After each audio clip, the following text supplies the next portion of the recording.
Hey everyone, we are so thankful that you are serving with North Point Kids. We're so excited to have you and just thank you for putting in your time to just get to know these kids, build relationships with them, but also to teach them about Jesus and to show them Him. So thank you so much. We're so excited that you're a part of the team. I just need to go over some quick safe environment policies that we have at North Point with our kids ministry.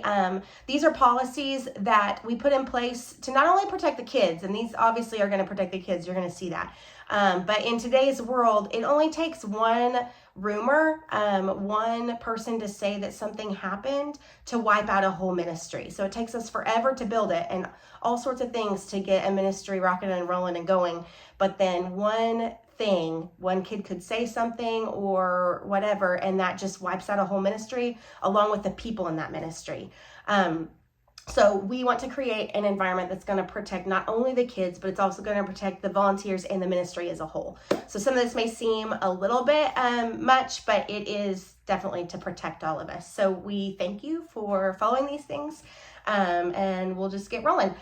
So the biggest thing is our rule of two. No child, no matter where they are in our ministry, should be one-on-one with an adult. So whether you're in a classroom, at the bathrooms, or out on a playground, or walking to and from places, wherever you're at, you should always have two sets of adult eyes in our children's ministry area. Also, don't forget to do all of our pickup procedures, no matter what area of ministry you're serving in. If you are releasing kids to a parent, please make sure that that's done in the way that you have been trained for that particular event. Most of the time it's a name tag where they're checking to make sure, but sometimes that's a little bit different. But please make sure that that happens and that students aren't just being released to their parents without the appropriate channels and things. That helps, especially as we have a lot of guests in the building. Their parents feel safe because they see that we're following procedures. They don't know our normal procedures. They don't know we all know each other really well. So keep up with those name tags and all of the policies with that. Restrooms, men, you cannot go help with restrooms, so only women helping with that. Through preschool, you may need to go in there and help. Pre-KK are in school or getting ready to be in school and can start to be independent in that area, so you shouldn't have to be in there. Kindergarten especially should be able to close the door. Pre-K should be able to close the door.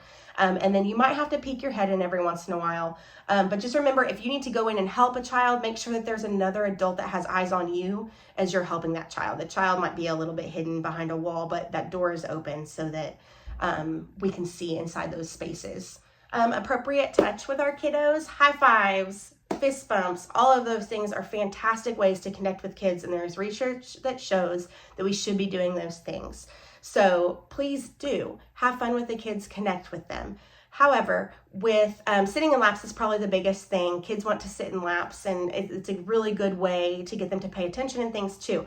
But we don't do lap sitting for anyone that's in school. So pre-K and older should not be sitting in laps. We know pre-KK is still like transitioning from that, but try your hardest to have them sit beside you and you have an arm around them, or you're scratching their back, or maybe you're just doing this to their arm. Some form of touch is perfectly appropriate, but sitting in laps is something that we're trying to break that habit as they come into those school years. We are mandatory reporters for abuse and neglect. Obviously, North Point has a zero tolerance policy for abuse and neglect. So if you see anything that you think is just off, come tell one of the leaders and let us know so that we can, if we need to, we can make a report, but we can also, if there's little things adding up, people telling us those little things is going to tell us whether we need to report or not. Obviously, if it's a larger thing, we will.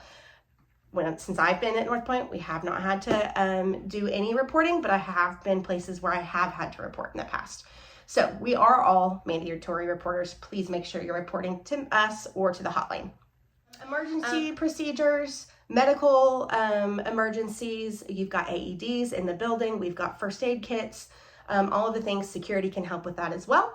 Fire, we are obviously getting out of the building. Do not keep your kids together and sit and wait on a ministry leader to tell you to release to parents for any emergency situation. Do not start releasing kids to parents. I know they're going to be scared, but we need to sit them down and count them before we can get them off to parents. Tornado, we're moving to central rooms, and an intruder. If an intruder were in the building, we are running to Rose Union Elementary. Get all the kids that you can and go, and then get them together and start counting them when you get over there. Have never had to do any of that, but that's basically what the plan if we need to do that. Thank you so much for volunteering.